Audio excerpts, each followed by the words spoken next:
This has become a national issue. It's become a national issue because we aren't anymore just dealing with the idea and the notion of a dress code, what's deemed appropriate versus what's deemed inappropriate. This has become a larger issue regarding someone in power, someone at an administrative level dictating in 2009 what is considered to be a representation of masculinity, or what is dictated to be a representation of manhood. You know, that's the larger issue, and that's why a lot of people are weighing in on this. Because let's not sweep it under the carpet. I'm well aware of the fact that Morehouse has a huge population of gay men on their campus. I know this because a large majority of them, you know, have been viewers and supporters of me since the very beginning. Going through Morehouse's yearbook, you may as well, it's just like going through my Facebook friends list. You know what I mean? So let's not deny the fact that there's a huge presence of gay men on Morehouse's campus, and yet Morehouse College still seems to be one of the most homophobic of the historically black colleges and universities.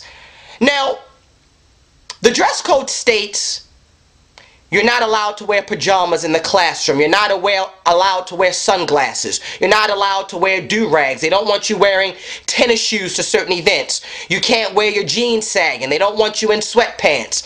You know, you can't wear fitted hats. This, that, and the other.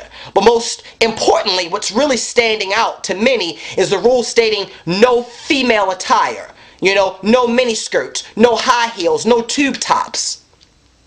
I'm sorry, I'm a bit sick right now, it's discouraging, you know, to say the least. It's very discouraging. I listen to a lot of young men from Morehouse who are stating that it's distracting, you know, to be in the classroom and have young men dressed in female attire. I've heard that, and to a certain extent I can understand where they're coming from. Why? Because I can think back 10 years ago, being 18, 19, 20 years old, before I truly delved into my sexuality, before I fell in love for the first time, before I discovered, you know, who I am regarding being attracted to other men, before I really got comfortable with that essence of myself, I too had an issue and a huge problem with other young men who were so out and so flamboyant and so comfortable, you know, wearing and carrying bags and wearing fitted female clothing. I had an issue with that as well, because I, at that point in my life, wasn't comfortable with who I am totally and completely. I loved them, you know, who stood on stages in high school and gave speeches, and, you know, who did well academically, who wrote for the school paper, you know, who did this, who did that. I wasn't comfortable with them being gay. So anything that I saw that represented the gay male to any extent intimidated me. And that's where this dress code comes from. This dress code stems from the powers that be, who possess these homophobic ideas, these homophobic feelings, and they use, you know, the little bit of authority they have to dictate and quote unquote lead a large majority of gay men on their campus to sort of filtrate that homophobia. And I don't agree with it. I can tell you that, you know, I attended Temple University and then graduated from Towson University. I consider myself to be a very intelligent young man.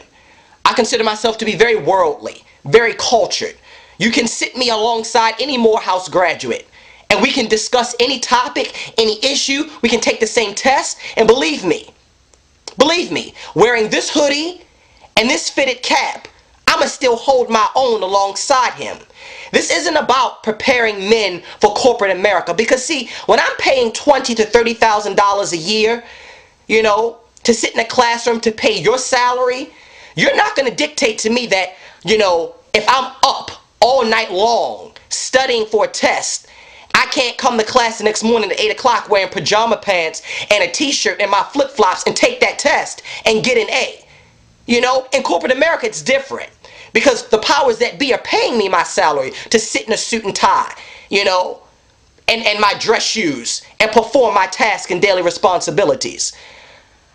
I find it to be freeing at 18, 19, 20, 21 years old to be able to put on whatever it is that I want to wear to feel comfortable and going along my daily tasks as a college student. It's a part of expressing myself, being comfortable in who I am.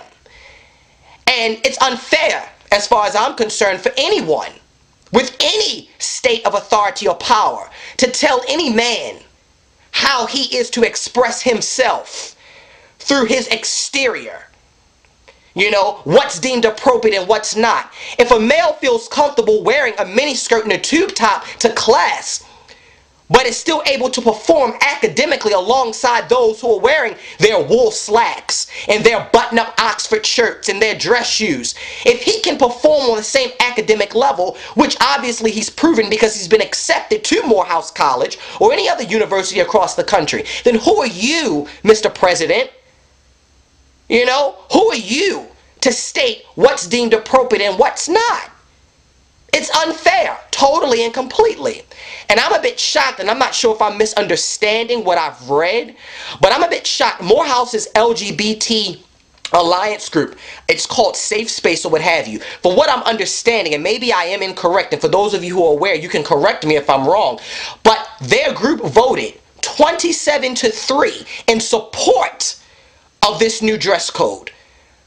And from what I also understand, this dress code has been in existence for the past 12 years. So this isn't new.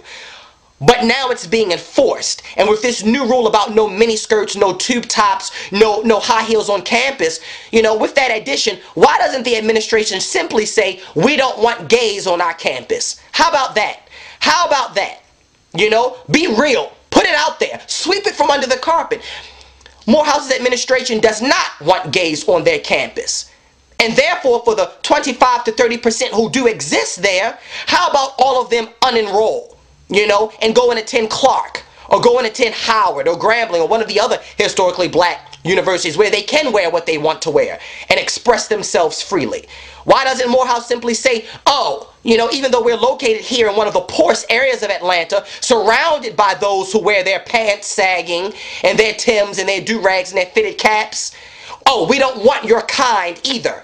We don't want your thug kind here on our campus either. So Morehouse, put it as it is. No gays and no thugs on our campus, instead of filtrating it through this point-to-point-to-point dress code that people are supposed to just sit back and accept and say, yes, you know, I accept this, I applaud this.